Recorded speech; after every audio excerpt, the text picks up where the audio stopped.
মধ্যরাতে সচিবালয়ে আগুন নিয়ন্ত্রণে কাজ করছে ফায়ার সার্ভিস। যোগ দিয়েছে সেনা, বিজিবি ও পুলিশ সদস্যরা। নারায়ণগঞ্জে জুলাই আগস্ট বিপ্লবের শহীদের স্ত্রী সেজে মামলা, আসামিদের কাছ থেকে হাতিয়ে নিতেন অর্থ, আদালতে তলব। অনেক আদরের ভাই ছিল, সবার ছোট। এই বাইরে এভাবে আমরা চিন্তা করি না। চাঁদপুরে জাহাজে নিহত বাবুর্চি রানা কাজীর বাড়ি মুন্সিগঞ্জে এখনো চলছে মাতম, জড়িতদের সঠিক বিচার চান স্বজনরা। আমি ফোন না দিলেও ওই ফোন দিব, তো এটার কি বিচার হইব না? টাকাই চলতো, মনে করেন মালপত্র সবকিছু নিয়ে যেত, অন্ত হেয়া তো হয় নাই। এত বুঝতে যায় যে ষড়যন্ত্রই কিছু ছিল তাদের সাথে। সাতক্ষীরার পালপাড়ায় ফিরেছে সুদিন, নান্দনিক তৈজসপত্র উৎপাদনে লেগেছে আধুনিকতার ছোঁয়া, টালি টাইলস যাচ্ছে বিদেশে। 2024 সাল ছিল বৈশ্বিক তাপমাত্রার সবচেয়ে উষ্ণ বছর। এল নিনোর প্রভাব আবহাওয়ায় বন্যা, জলোচ্ছ্বাসে বিপুল আর্থিক ক্ষতি এবং প্রাপ্তি অপ্রাপ্তি মিশ্র দোলাচলে 2024 কেটেছে দেশের ফুটবল অঙ্গন। নারীরা সাফে সাফল্য এনে দিলেও হতাশায় ডুবায় জামাল ভুঁইয়ারা। দেখছিলেন সংবাদ শিরোনাম, সঙ্গে আছে আমি ইশরাত জাহান মনি। এবারে বিস্তারিত। প্রায় 4 ঘন্টা অতিক্রম হলেও এখনো পুরোপুরি নিয়ন্ত্রণে আসেনি দেশের প্রশাসনিক কেন্দ্র সচিবালয়ে লাগা আগুন। সচিবালয়ের 7 নম্বর ভবনের এক প্রান্ত থেকে অন্য প্রান্ত পর্যন্ত দাউ দাউ করে জ্বলছে। বাইরে থেকেও দেখা যাচ্ছে আগুনের শিখা। আগুন নিয়ন্ত্রণে কাজ করছে ফায়ার সার্ভিসের 19টি ইউনিট। ফায়ার সার্ভিস সূত্র জানায়, প্রথমে রাত 1:52 সচিবালয়ের 7 নম্বর ভবনে আগুন লাগার খবর আসে। সচিবালয়ে অবস্থিত ফায়ার সার্ভিসের ইউনিটটি আগুন নিয়ন্ত্রণে কাজ শুরু করে রাত 1:54 থেকে। এর কয়েক মিনিটের মাথায় আগুনের তীব্রতা বেড়ে যাওয়ায় পর্যায়ক্রমে 20টি ইউনিট ঘটনাস্থলে পৌঁছে আগুন নিয়ন্ত্রণে কাজ করছে। সচিবালয়ের 7 নম্বর ভবনে যুব ও ক্রীড়া মন্ত্রণালয়, ডাক, টেলিযোগাযোগ ও তথ্য প্রযুক্তি মন্ত্রণালয়, স্থানীয় সরকার, পল্লী উন্নয়ন ও সমবায় মন্ত্রণালয়, শ্রম ও কর্মসংস্থান মন্ত্রণালয়, অর্থ মন্ত্রণালয়, সড়ক পরিবহন ও সেতু মন্ত্রণালয়ের বিভিন্ন বিভাগ রয়েছে।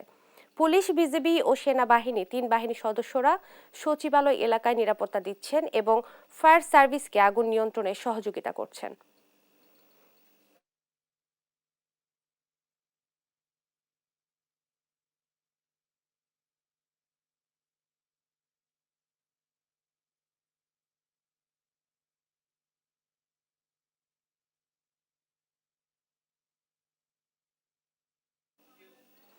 এই মুহূর্তে সচিবালয়ে আছেন সহকর্মী কায়েস রাহাত, সরাসরি যুক্ত হব তার সঙ্গে। রাহাত, আগুনের শিখা কতটা বশে আনতে পেরেছে ফায়ার সার্ভিস এবং কিভাবে আগুনের সূত্রপাত হয়েছে কিছু জানতে পেরেছেন কিনা জানাবেন।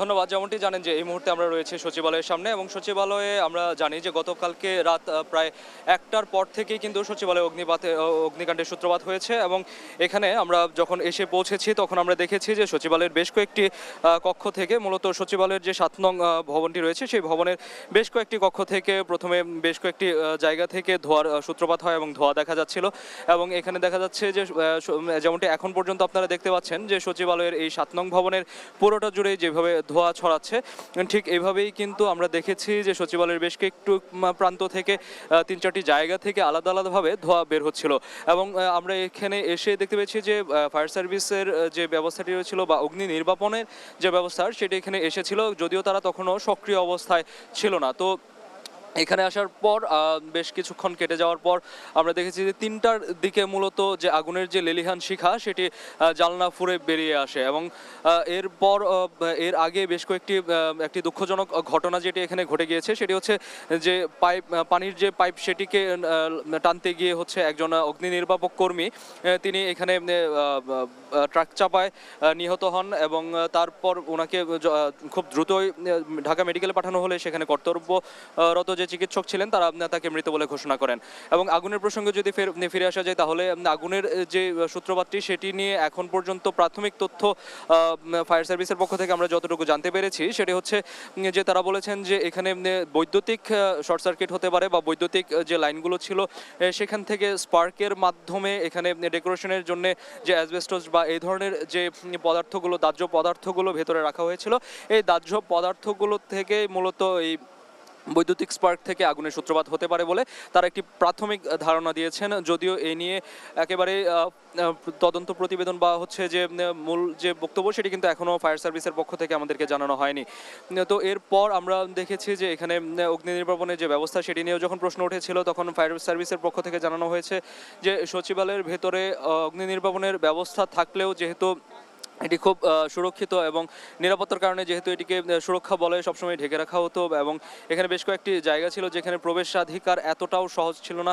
শুধুমাত্র এই যে সার্বিক যে জটিলতা, এই জটিলতাগুলোর কারণে তারা হচ্ছে সরাসরি এখানে যেতে পারেননি এবং আগুন নেভাতে যে সক্রিয় যে ব্যবস্থাটি রাখতে হয় বা সক্রিয় যে অবস্থানটি তাদের থাকতে হয় সেটি কিন্তু তারা যথা সময়ে বা খুব দ্রুত করতে পারেননি, যার কারণে হচ্ছে যে আগুন যেটি ছিল সেটি অনেকটাই ছড়িয়ে গিয়েছে এবং আমরা এখন যেটি দেখতে পাচ্ছেন আপনারা যে বিভিন্ন কক্ষ থেকে ধোঁয়া বের হচ্ছে এবং এই 7 নং ভবনে আমরা যতদূর জানতে পেরেছি এখানে যুব এবং ক্রীড়া মন্ত্রণালয়, সড়ক ও সেতু বিভাগ, এরকম বেশ কয়েকটি, তারপর হচ্ছে স্থানীয় সরকার মন্ত্রণালয়, এরকম বেশ কয়েকটি মন্ত্রণালয়ের বেশ কিছু গুরুত্বপূর্ণ অফিস এখানে রয়েছে বা অধিদপ্তর এখানে রয়েছে। তো এই যে এখানে ব্যবস্থাটি থাকার কথা ছিল অগ্নি নির্বাপনের জন্য সেটিকে এখানে অনেকটাই অকার্যকর অবস্থায় দেখা গেছে, আমরা এখানে সেটি দেখতে পেয়েছি। অন্যদিকে যদি আগুনের যে এখন বর্তমান যে পরিস্থিতি সম্পর্কে জানা যায় সেটি হচ্ছে যে ফায়ার সার্ভিসের পক্ষ থেকে বলা হচ্ছে যে আগুনটিকে মোটামুটি নিয়ন্ত্রণে নিয়ে আসা হয়েছে, কিন্তু এখনও একেবারে নিভিয়ে ফেলা সম্ভব হয়নি। অগ্নি নির্বাপক কর্মী যারা এখানে কাজ করছেন তারা ভবনের ভেতরে ঢুকতে পেরেছেন, যে জানলার যে কাজগুলো ছিল সেগুলো ভেঙে তারা ভেতরে ঢুকেছেন এবং ঢোকার পর বিভিন্ন কক্ষে কক্ষে তারা যাচ্ছেন সেখানে আগুনের অবশিষ্ট রয়েছে কিনা, যেহেতু এখনও আমরা এখানে ধোঁয়া দেখতে পাচ্ছি, অর্থাৎ আগুনের অবশিষ্ট থাকাটা কিন্তু এখানে অসম্ভব নয়। তো সেটি আসলে রয়েছে কিনা সেটি তারা এখানে এখনও খুঁজে যাচ্ছেন এবং যেখানে যেখানে আগুনের অবশেষ রয়েছে সেটিকে নিভানোর কাজ তারা এখানে চালিয়ে যাচ্ছেন। এবং ফায়ার সার্ভিসের পক্ষ থেকে এখন পর্যন্ত যেই সংবাদটি আমাদেরকে জানানো হয়েছে সেটি হচ্ছে যে এখানে প্রথম দিকে 8টি ইউনিট তারা এখানে নিয়ে আসে, যখন আমরা 2টার দিকে সংবাদটি পাই যে এখানে অগ্নিকাণ্ডের সূত্রপাত হয়েছে এবং এরপর হচ্ছে যে এই ইউনিটের সংখ্যা ধীরে ধীরে বাড়ানো হয়েছে এবং সর্বশেষ এখানে 19টি ইউনিট এখন কাজ করছে এই অগ্নি নির্বাপনের জন্য। এবং ফায়ার সার্ভিসের পক্ষ থেকে আরেকটি বিষয় জানানো হয়েছে সেটা হচ্ছে প্রায় 200 ফায়ার অগ্নি নির্বাপন কর্মী বা ফায়ার ফাইটার এখানে তারা কাজ করে যাচ্ছে এই আগুনটি নিয়ন্ত্রণে নিয়ে আসার জন্য। এবং এখানে আমরা সাধারণ মানুষের বা উৎসুক জনতার একটি ভিড় কিন্তু রাতের শুরু থেকেই বা আগুন লাগার শুরু থেকেই দেখতে পাচ্ছিলাম এবং তারা এখানে বেশ কিছু অভিযোগ এখানে তুলছিলেন যে এই আগুনটি লাগার পেছনে এটিকে সত্যিকার অর্থে কোনো দুর্ঘটনা কিনা বা এটির পেছনে কোনো অন্য স্বার্থান্বেষী মহলের কোনো ষড়যন্ত্র রয়েছে কিনা সেটি নিয়ে তারা প্রশ্ন তুলছিলেন।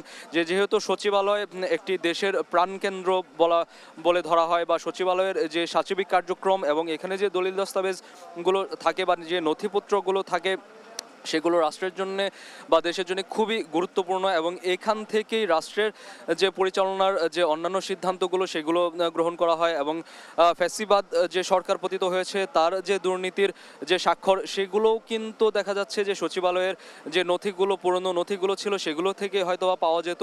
তো এই বিষয়গুলো নিয়ে এখানে যারা সাধারণ জনগণ ছিলেন তারা কিন্তু প্রশ্ন তুলছিলেন এবং অন্যদিকে তারা একই সাথে প্রশ্ন তুলছিলেন যে আইন শৃঙ্খলা রক্ষাকারী বাহিনী রয়েছেন তাদের যে অবস্থান বা তাদের যে সক্রিয়তা সেটি নিয়েও তারা প্রশ্ন তুলছিলেন, কেননা যে দুর্ঘটনা এখানে ঘটে গিয়েছে, অর্থাৎ একজন ফায়ার ফাইটার যিনি নিহত হয়েছেন এই অগ্নি নির্বাপন করতে এসে, তিনি কিন্তু এখানে একটি ট্রাকের ধাক্কায় মূলত এখানে নিহত হন পাইপ লাইনকে টানতে গিয়ে। তো সেই ক্ষেত্রে আমরা যখন প্রথমে এখানে এসেছি তখন দেখেছি যে স্বাভাবিক যে যানবাহনগুলো ছিল আগুন লাগার পরেও কিন্তু সচিবালয়ের সামনে রাস্তা দিয়ে সেই যানবাহনগুলো চলছিল এবং সেরকমই একটি যানবাহনের ধাক্কায় হচ্ছে যে একজন ফায়ার ফাইটার এখানে নিহত হন। তো সেক্ষেত্রে পুলিশ এখানে থাকা অবস্থায় কেন তারা এই রাস্তাগুলোকে আগে থেকেই বন্ধ করে দিলেন না, শুধুমাত্র কেন এখানে ফায়ার ফাইটারের গাড়িগুলোকেই ঢুকতে দেওয়া হলো না, এই প্রশ্নগুলো এখানে যারা সাধারণ জনগণ ছিলেন তারা তুলছিলেন।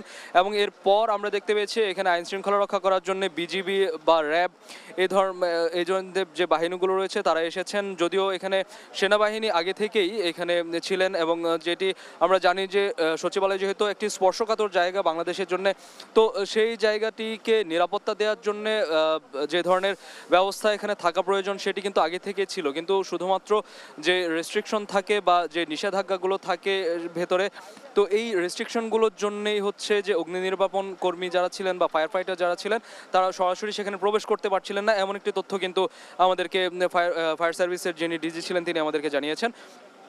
অন্যদিকে এখন বর্তমান যে পরিস্থিতি আমরা দেখতে পাচ্ছি এখানে, সেটিকে যদি আবারও বিবৃত করা যায় তাহলে সেটি হচ্ছে এমন যে এখন আপনারা দেখতেই পাচ্ছেন যে এখানে ধোঁয়া এখনও বের হয়ে যাচ্ছে এবং বেশ কয়েকটি জায়গা থেকে হয়তোবা এখনও আগুন ভেতরে কিছুটা রয়ে গিয়েছে। যদিও আমরা রাতে যে চিত্রটি এখানে দেখেছিলাম সেটি থেকে এখন অনেকটাই স্তিমিত, এবং ফায়ার সার্ভিসের পক্ষ থেকে বলা হচ্ছে যে এই যে আগুনের যে অবস্থান সেটিকে তারা বলছেন যে নিয়ন্ত্রণে কিছুটা নিয়ে এসেছেন। যদিও আমরা তিনি যখন এখানে কথাগুলো বলছিলেন যে আগুনটা নিয়ন্ত্রণ নিয়ে আসা হয়েছে, তখনও কিন্তু এখানে আগুনের যে লেলিহান শিখা সেটিকে দেখা গেছে বিভিন্ন জানলা দিয়ে। এবং এখন পর্যন্ত আপনারা যদি এখান থেকে যদি কিছুটা লক্ষ্য করা যায় যে একটি এসির উপরে কিছুটা আগুনের শিখা কিন্তু এখনও দেখা যাচ্ছে, অর্থাৎ আগুন একেবারে নিভিয়ে ফেলা হয়েছে বা সম্পূর্ণভাবে নিয়ন্ত্রণে নিয়ে আসা হয়েছে এমনটি কিন্তু বলা যাচ্ছে না। যদিও আমরা দেখতে পাচ্ছি যে ফায়ার ফাইটার যারা ছিলেন তারা এখনও চেষ্টা চালিয়ে যাচ্ছেন এবং আগুনকে নিয়ন্ত্রণে নিয়ে আসার জন্য সর্বাত্মক চেষ্টা চালিয়ে যাচ্ছেন। তো এর পাশাপাশি সচিবালয়ের মতো একটি গুরুত্বপূর্ণ জায়গায় আগুন কেন এভাবে ছড়িয়ে পড়লো এবং কেন এই ধরনের একটি জায়গায় বৈদ্যুতিক লাইন বা এই ধরনের যে জিনিসগুলো রয়েছে যেখান থেকে আগুনের সূত্রপাত হতে পারে, এবং আমরা জানি যে অন্যান্য যে বিল্ডিংগুলো থাকে সেখানেও স্বয়ংক্রিয়ভাবে একটি অগ্নি নির্বাপন ব্যবস্থা থাকার কথা। তো সেই ক্ষেত্রে অগ্নি নির্বাপন ব্যবস্থাটি আসলে কতটুকু কার্যকর ছিল এখানে, সেটি নিয়ে কিন্তু এখন প্রশ্ন উঠছে। জনগণ যারা এখানে ছিলেন তারা এই প্রশ্নটি তুলছেন এবং বলছেন যে সচিবালয়ের মতো জায়গায় এটিকে কি সত্যিভাবে একটি দুর্ঘটনা বলা যায় কিনা, না কি এটি কোনো বহির্বিশ্ব হতে পারে বা যে ফ্যাসিবাদ বিদায় নিয়েছে তাদের কোনো নীল নকশা কিনা, সেটি নিয়েও কিন্তু প্রশ্ন তুলছেন এখানকার যারা সাধারণ জনগণ বা যারা এখানে প্রত্যক্ষদর্শী ছিলেন তারা। এবং আমরা দেখেছি যে আইন শৃঙ্খলা রক্ষাকারী বাহিনীর আধিক্য যত এখানে বেড়েছে, সাধারণ যে জনগণ ছিলেন তাদের আধিক্য তত এখানে ধীরে ধীরে কমে এসেছে।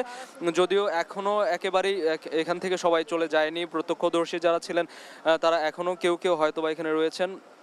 তো 5 ঘন্টা ইতোমধ্যে পার হয়ে গিয়েছে আগুন লাগার ক্ষেত্রে। তো এই 5 ঘন্টা পর আগুন কিন্তু এখনও সম্পূর্ণভাবে নিয়ন্ত্রণে নিয়ে আসা সম্ভব হয়নি।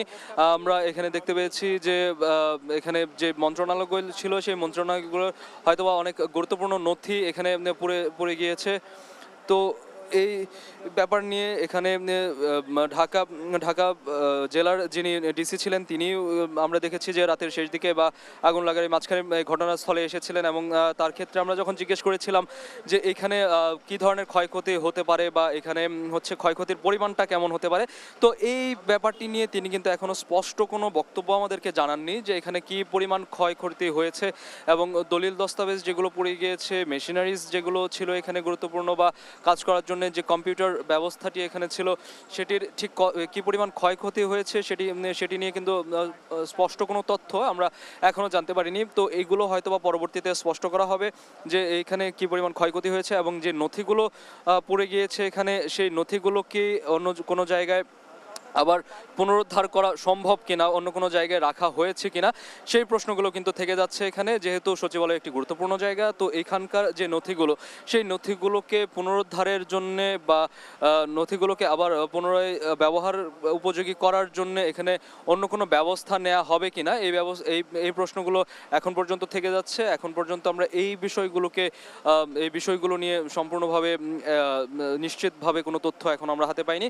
তো আগুনের যে তথ্য বা সচিবালয়ে এই যে অগ্নিকাণ্ড, এটি দেশের জন্য বা আমাদের দেশের যে অগ্নি নির্বাপন ব্যবস্থা, আমাদের ফায়ার সার্ভিসের যে সক্ষমতা, সেটি নিয়েও কিন্তু জনমনে একটি সন্দেহের প্রশ্ন তুলছে বা একটি সন্দেহের উদ্রেক করছে যে এই ফায়ার সার্ভিসের যে উন্নয়ন প্রয়োজন কি না, বা এটি নিয়ে আরও কাজ করার প্রয়োজন আছে কিনা, আধুনিকায়নের কোনো প্রয়োজন আছে কিনা। এমনকি সচিবালয়ের আমরা দেখেছি যে সচিবালয়ের যে গেট, সেই গেটের কারণেও কিন্তু প্রথম দিকে হচ্ছে যে একটি ঢুকতে পারেনি রাস্তাঘাটে, এই রাস্তা দিয়ে হচ্ছে যে ট্রাক যেটি ছিল সেটিকে ভেতরে ঢোকানো যায়নি, এবং তার পরবর্তীতে ধীরে ধীরে এখানে ট্রাকগুলো প্রবেশ করেছে এবং আগুনের যে সর্বশেষ আপনারা দেখেছেন যে আগুনটিকে অনেকটা নিয়ন্ত্রণে নিয়ে আসা সম্ভব হয়েছে। তো সচিবালয় থেকে অগ্নি নির্বাপন নিয়ে এই ছিল আমার কাছে সর্বশেষ তথ্য। রাহাত, আপনাকে ধন্যবাদ। সচিবালয়ে লাগা আগুনের সবশেষ পরিস্থিতি জানাচ্ছিলেন সহকর্মী কায়েস রাহাত। চলে যাব পরের প্রসঙ্গে।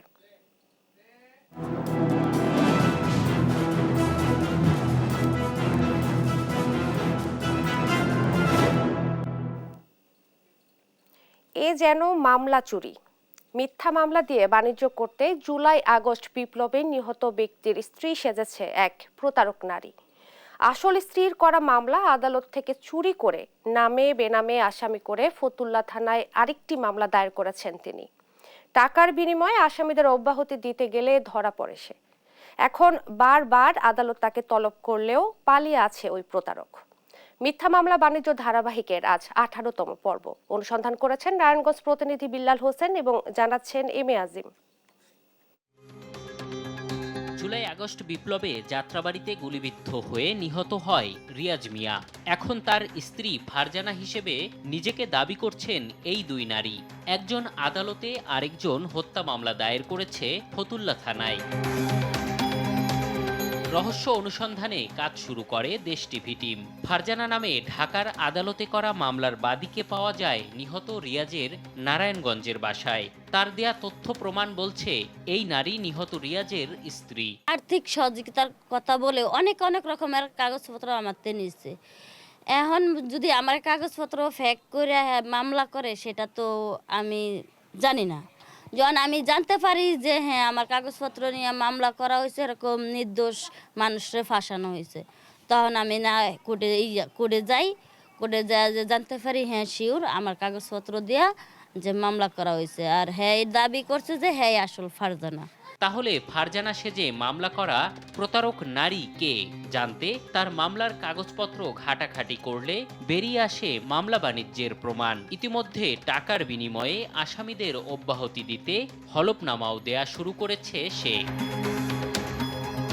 হলফনামা দেওয়ার ব্যবস্থা করা আইনজীবীর কাছেও মেলেনি ফারজানা সেজে প্রতারণা করা নারীর ঠিকানা। ওনার আসলে নাম্বার রাখা হয় না, যেহেতু উনি আমার লং টাইম ক্লায়েন্ট না, উনি আসছে হলফনামা করতে। উনি বলছে আমি নাম্বার চাইছি, বলছে যে ভাই ইজাহারের কপিতে আছে, আর আমরাই তো আপনার কাছে আসবো, আপনাদের দেওয়ার দরকার, ফোন করার দরকার নেই। ঠিক আছে, আমি সবার মনে বলছি ঠিক আছে। ঘটনাটা তো আসলে এইটা আসলে একই নামে দুইজন ব্যক্তি, এটা আসলে অভাবনীয়, চিন্তার করা যায় না। তবে তার করা মিথ্যা মামলা হয়রানির শিকার অনেক নিরীহ মানুষ। বাদ পড়েনি এ মাছ বিক্রেতাও। রাজনীতি বা সংঘাতে না গিয়েও প্রতারক নারীর করা হত্যা মামলার আসামি তিনি। এই মামলার যে বাদীর স্বামী মারা গেছে, উনি এই মামলাই করেনি, এই মামলা ফ্রড, অন্য একটা মহিলাই মামলা করছে। তো এইটা নিয়ে আমরা হয়রানির শিকার, এখন ব্যবসা বাণিজ্য করতে পারতেছি না। বিষয়টি বুঝতে পেরেছে ফতুল্লা থানা পুলিশ। অফিসার ইনচার্জ জানান মামলাটি খারিজের আবেদন করবেন তারা। স্যাররাও এটা নিয়ে উদ্বিগ্ন যে দুইটা বাদে কি করে হয়, ঠিক আছে। তো আমরা এটা ইনভেস্টিগেশন পর্যায়ে আছে, এটা দ্রুত আমরা নিষ্পত্তি করে দেবো। এটা আসলে আমাদের পর্যন্ত আসে নাই, এটা আদালতের ওখানেই উপস্থাপিত হয়েছে এবং যারা লয়ার যারা এটা উপস্থাপন করছে তারাও নাকি এটা আদালতে দুঃখ প্রকাশ করছে বিষয়টা নিয়ে। বিষয়টি নজরে আসার পর দুই ফারজানাকেই আদালতে হাজির হওয়ার আদেশ দেয় আদালত। তবে তারপর থেকেই লাপাত্তা প্রতারক ফারজানা। এম এ আজিম, দেশ টিভি, ঢাকা।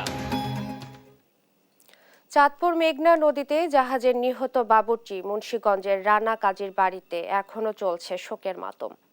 এই ঘটনার সুষ্ঠু তদন্তের মাধ্যমে সঠিক বিচারের দাবি স্বজনদের। সুমিত সরকার সুমনের রিপোর্ট, জানাচ্ছেন তারেক মাহমুদ সুজন। ছেলের ছবি দেখে শোক চেপে রাখার চেষ্টা মা হাসিনা বেগমের। 1 বছর হলো দেখেনি ছেলেকে। ছুটি না পাওয়ায় বাড়ি আসা হয়নি। চাঁদপুরে জাহাজে হত্যার শিকার রানার। রোববার মোবাইলে সর্বশেষ কথায় মাকে জানান ছুটি নিয়ে মঙ্গলবার বাড়ি এসে খাবেন মায়ের বানানো শখের পিঠা। জীবিত না পারলেও মঙ্গলবারই তার মরদেহ আসে মায়ের কাছে। এরকম জড়যন্ত্র মানুষ কি কেউ কোবায় কাটতে হেলায়? এরা কি মানুষ? ওরা কি মানুষ? আমি তো মনে করেন আমার এত ছেলে থাকতে আমি রান্নার লগে আল্লাহ 30 দিন প্রত্যেক দিন রাত্রে কথা কইয়া তারপরে ঘুমাই। আমি ফোন না দিলে ওই ফোন দিব, তো এটার কি বিচার হইব না? ওখানে যে আমার কলজাটা ছিঁড়া যাইতে লাগছে, এটা কি ওইবার আগে কলজাটা ছিঁড়া যায় না? জাহাজের 7 জনকে নৃশংসভাবে হত্যার খবর টিভিতে দেখেছেন স্বজনরা। নিহতদের মধ্যে তাদের রানাও যে ছিলেন তা কিছুতেই ভাবতে পারেননি তারা। আমার অনেক আদরের ভাই ছিল, সবার ছোট। আমার এই বাইরে এভাবে মেরে ফেলবো আমরা চিন্তা করি না। 4 জনের মধ্যে যে আমার ভাই আছে আমি জানি না। আমরা তো খবর তো ঠিকই দেখতাছি, কিন্তু আমার ভাই যে আছে এটার মধ্যে আমরা জানি না। চাঁদপুর থেকে মঙ্গলবার রাত 9টার দিকে রানার মরদেহ আসে পরিবারের কাছে। পরে জানাজা শেষে দাফন করা হয় এলাকার সামাজিক কবরস্থানে। পরিবারের দাবি, পরিকল্পিতভাবে হত্যা করা হয়েছে রানা সহ 7 জনকে। লোক হিসেবে ভালো ছিল ছেলেটা, কোনো আমরা বিশৃঙ্খল বা না করতো না, কারোর সাথে মারামারি হানাহানি আর এই ছিল না, খুব ভালো ছিল ছেলে। যে কোনো ষড়যন্ত্র হইতে পারে, মালিক ডাকাই চলতো, মনে করেন মালপত্র সবকিছু নিয়ে যেত, অন্তত হেয়া তো হয় নাই। এত বুঝা যায় যে ষড়যন্ত্রই কিছু ছিল তাদের সাথে। আমার সূক্ষ্ম বিচার জানি হয়, এটা আপনারা করবেন। এই হত্যাকাণ্ডের সাথে জড়িতদের উপযুক্ত বিচার চান পরিবার সহ স্থানীয়রা। নিউজ ডেস্ক, দেশ টিভি। কুড়িগ্রামে কুয়াশা কম থাকলেও বইছে কনকনে ঠান্ডা শীতল হাওয়া। এ বিষয়ে বিস্তারিত জানাতে এই মুহূর্তে যুক্ত হচ্ছেন সহকর্মী মোহাম্মদ জুয়েল রানা। জুয়েল, শীতের তীব্রতা কেমন দেখছেন এবং চাষাবাদী কৃষককে কি কোন সমস্যার সম্মুখীন হতে হচ্ছে কিনা জানাবেন। ইসরাত, আপনি যেমনটি বলছিলেন, সন্ধ্যা থেকে কিন্তু পরের দিন সকাল পর্যন্ত কনকনে ঠান্ডা অনুভূত হচ্ছে এই অঞ্চলে, যার কারণে কিন্তু এখানে সবচেয়ে বেশি কষ্টে রয়েছে এখানকার যারা শ্রমজীবী মানুষ এবং দিনমজুর শ্রেণীর মানুষ। আমরা সকাল থেকে দেখেছি এই ঠান্ডা, এই কনকনে ঠান্ডা উপেক্ষা করে কিন্তু তারা কাজের সন্ধানে আসলে বাইর হয়েছে। এছাড়াও কিন্তু বেলা বাড়ার সঙ্গে সঙ্গে সূর্যের দেখা মেলায় কিন্তু ঠান্ডা আসলে কিছুটা কম অনুভূত হচ্ছে। এছাড়াও আমরা দেখেছি সকাল থেকে এই ঠান্ডা উপেক্ষা করে এখানকার যারা কৃষক রয়েছে তারা কিন্তু মাঠে আসলে তারা বিভিন্ন আসলে কাজ করছে। আমি এই মুহূর্তে রয়েছি কুড়িগ্রামের পাঁচগাছি এলাকায়। আপনাকে যদি একটু দেখাতে চাই, এখানে কিন্তু অনেক কৃষক এখানে বীজতলা আসলে তৈরি করেছে। সে বীজতলাগুলো কিন্তু এই ঠান্ডার কারণে কিন্তু অনেক বীজতলা আসলে গজিয়ে উঠতে পারেনি, এবং যেগুলো বীজতলা আসলে আগে করা হয়েছে সে বীজতলাগুলো কিন্তু আসলে সাদা হয়ে গেছে, এবং কৃষকরা কিন্তু এই বীজতলা সকাল করে আসলে কুয়াশা আসলে ঝেড়ে ফেলে দিচ্ছে। তারা কিন্তু ক্ষতির একটা আশঙ্কা করছে। যদি আসলে বীজতলার ক্ষতি হয় সেক্ষেত্রে কিন্তু বড় আবাদে কিন্তু একটা বেগ পেতে হবে তাদের। এই মুহূর্তে একজন এখানকার যারা বীজতলা করেছে একজন কৃষক রয়েছেন। আমি যদি একটু জানতে চাই, আসলে আপনি একটু বলবেন যে আপনি তো এখানে বীজতলা করেছেন, কি অবস্থায় ঠান্ডা কুয়াশা বীজতলার কি সমস্যা? ঠান্ডা কুয়াশার কারণে বীজের সমস্যা, বীজে হিম ধরছে। এখন মনে করো আবাদের সমস্যা হবে। এই আবাদের এখন আমার কি অবস্থা হবে?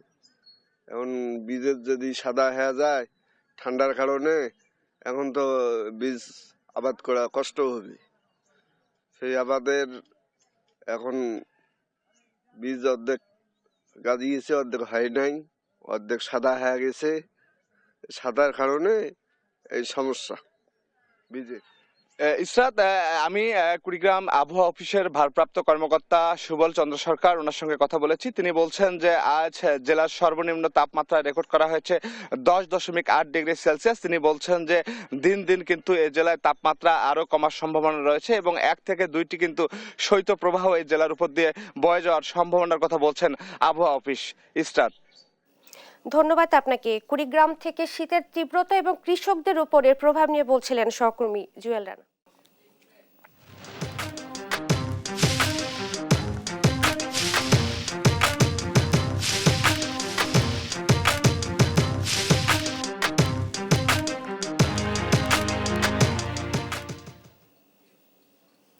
জলবায়ুর প্রভাবে প্রতি বছরই বাড়ছে বৈশ্বিক তাপমাত্রা। গত বছর 2023 ছিল এখন পর্যন্ত সবচেয়ে উষ্ণ বছর, তবে 2024 সাল সে রেকর্ডকেও ভেঙে দিয়েছে। বছরের শুরু থেকেই এল নিনোর প্রভাবে আবহাওয়া পরিস্থিতির ভয়াবহ অবনতি হয়। এতে এপ্রিল থেকে আগস্ট মাস জুড়ে তীব্র গরমে অতিষ্ঠ ছিল মধ্যপ্রাচ্য, ইউরোপ ও এশিয়ার বিভিন্ন দেশ। একই সাথে বছর জুড়েই আঘাত হানে বন্যা ও জলোচ্ছ্বাস। এতে বিলিয়ন বিলিয়ন ডলারের সম্পদের ক্ষতি হয়। নাসরিন আক্তারের রিপোর্ট। একদিকে তীব্র গরমে অতিষ্ঠ জনজীবন, অন্যদিকে ভয়াবহ বন্যায় প্রাণহানি। এল নিনোর প্রভাবে 2024 সালে বৈশ্বিক জলবায়ু এমনই এক পরিস্থিতির মধ্য দিয়ে গিয়েছে। তাপপ্রবাহ, খরা, অতিবর্ষণ, ঘূর্ণিঝড় সহ বিভিন্ন প্রাকৃতিক দুর্যোগের জেরে 2024 সালের 1 জানুয়ারি থেকে এ পর্যন্ত বিশ্বজুড়ে যে পরিমাণ আর্থিক ক্ষয়ক্ষতি ও সম্পদ ধ্বংস হয়েছে তার আর্থিক মূল্য অন্তত $31,000 কোটি। সুইজারল্যান্ড ভিত্তিক আন্তর্জাতিক বীমা ও পুনর্বিমা সংস্থা সুইস রে এক বিবৃতিতে এ তথ্য জানিয়েছে। 2024 সালের 22 জুলাই ছিল মানব ইতিহাসের সবচেয়ে উষ্ণতম দিন। এদিন বৈশ্বিক গড় তাপমাত্রা রেকর্ড করা হয় 17.16 ডিগ্রি সেলসিয়াস। অন্যদিকে এবছর 41 ডিগ্রি সেলসিয়াস তাপমাত্রা নিয়ে সবচেয়ে উষ্ণতম শহর ছিল কাতারের রাজধানী দোহা। লাতিন আমেরিকার দেশ ব্রাজিলের প্যান্টানল জলাভূমিতে ভয়াবহ দাবানলে পুড়ে গেছে প্রায় 32,000 হেক্টর অঞ্চল। এল নিনোর কারণে বৃষ্টিপাত ও নিম্ন নদীর স্তর এই এলাকাটিকে আগুনের জন্য আরও সংবেদনশীল করে তুলেছিল। প্রতি বছরের মতো এবছরও হজ করতে যেয়ে প্রচণ্ড গরমে প্রাণ হারান শত শত হাজি। তীব্র দাবদাহের কারণে এ মৃত্যু হজ আয়োজক কর্তৃপক্ষের জন্য অন্যতম চ্যালেঞ্জ হয়ে দাঁড়িয়েছে। শুধু তীব্র গরমই নয়, এবছর অসময়ে বন্যা ও ঘূর্ণিঝড়ের আঘাতে বিপর্যস্ত হয় বিশ্বের বিভিন্ন দেশ। সুইজারল্যান্ড ভিত্তিক সংস্থা সুইস রে এর বিবৃতিতে বলা হয়, 2023-এর তুলনায় 2024 সালে বিশ্বজুড়ে প্রাকৃতিক দুর্যোগের হার ছিল 6% বেশি। এবছর 27 মে পাপুয়া নিউগিনিতে ভয়াবহ বৃষ্টিপাতের ফলে সৃষ্ট ভূমিধসে 2000-এর বেশি মানুষ মাটির নিচে চাপা পড়ে। এতে প্রাণ হারান প্রায় 700। মে মাসে বাংলাদেশ ও ভারত উপকূলে আঘাত হানে ঘূর্ণিঝড় রিমাল। এতে টানা 48 ঘন্টা পানির নিচে তলিয়েছিল সুন্দরবন। ফলে প্রথমবারের মতো এ বনাঞ্চলের প্রাণ প্রকৃতি ও জীববৈচিত্র্যে এক অস্বাভাবিক পরিস্থিতির সৃষ্টি হয়।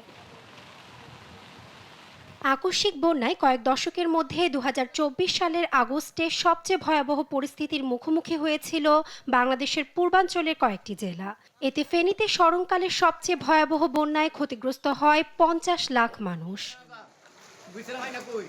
সারা বছর আবহাওয়ার এই ভয়াবহ পরিস্থিতির মধ্যে নভেম্বরে জলবায়ু প্রভাব মোকাবেলায় আজারবাইজানের বাকুতে জাতিসংঘ জলবায়ু শীর্ষ সম্মেলন COP29 অনুষ্ঠিত হয়। 2 সপ্তাহের দর কষাকষির পর শেষ পর্যন্ত জলবায়ু পরিবর্তন মোকাবেলা ও অভিযোজন ব্যয় বাবদ উচ্চ কার্বন নির্গমনকারী উন্নত দেশগুলো বার্ষিক $30,000 কোটি ব্যয়ের আশ্বাস দেয়।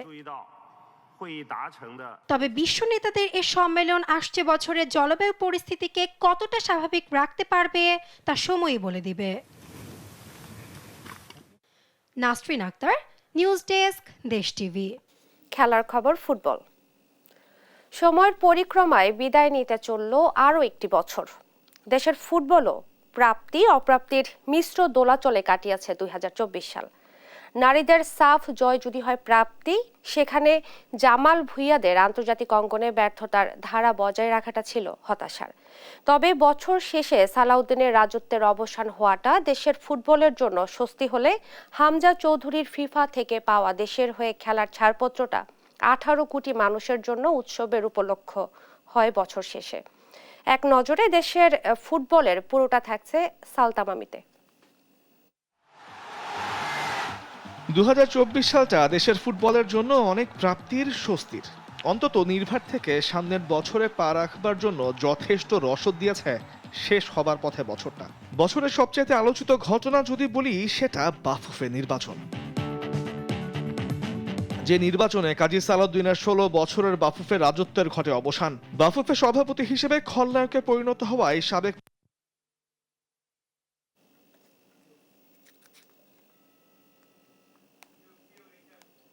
সংবাদ সকালে শিরোনামগুলো জানিয়ে দিচ্ছি আরও একবার।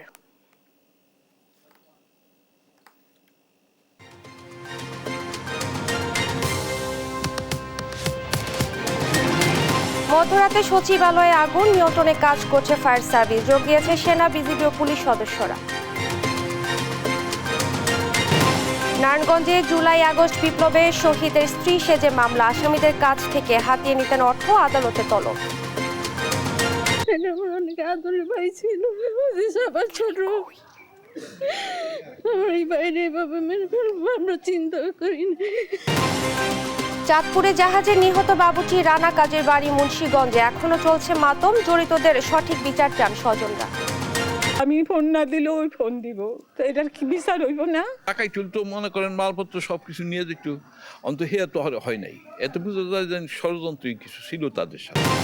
সাতক্ষীরার পালপাড়ায় ফিরেছে সুদিন, নান্দনিক তৈজসপত্র উৎপাদনে লেগেছে আধুনিকতার ছোঁয়ার, টালি টাইলস যাচ্ছে বিদেশে। 2024 সাল ছিল বৈশ্বিক তাপমাত্রার সবচেয়ে উষ্ণ বছর। এল নিনোর প্রভাব আবহাওয়ায় বন্যা জলোচ্ছ্বাসে বিপুল আর্থিক ক্ষতি এবং প্রাপ্তি অপ্রাপ্তির মিশ্র দোলাচলে 2024 কেটেছে দেশের ফুটবল অঙ্গন। নারীরা সাফে সাফল্য এনে দিলেও হতাশায় ডুবায় জামাল ভুঁইয়ারা। এই ছিল এখনকার সংবাদ সকাল। পরের বুলেটিন দেখার আমন্ত্রণ রইল। এছাড়া দেশ টিভি সর্বশেষ সব খবর পেতে ভিজিট করুন www.desh.tv। ফেসবুকে আমাদের সঙ্গে যুক্ত থাকুন দেশ টিভি অথবা দেশ টেলিভিশন পেজে। সর্বশেষ সব ভিডিও পেতে ইউটিউবে আমাদের হ্যান্ডেল @দেশ টেলিভিশন অথবা @দেশ টিভি নিউজ লিখে সার্চ করুন। ধন্যবাদ।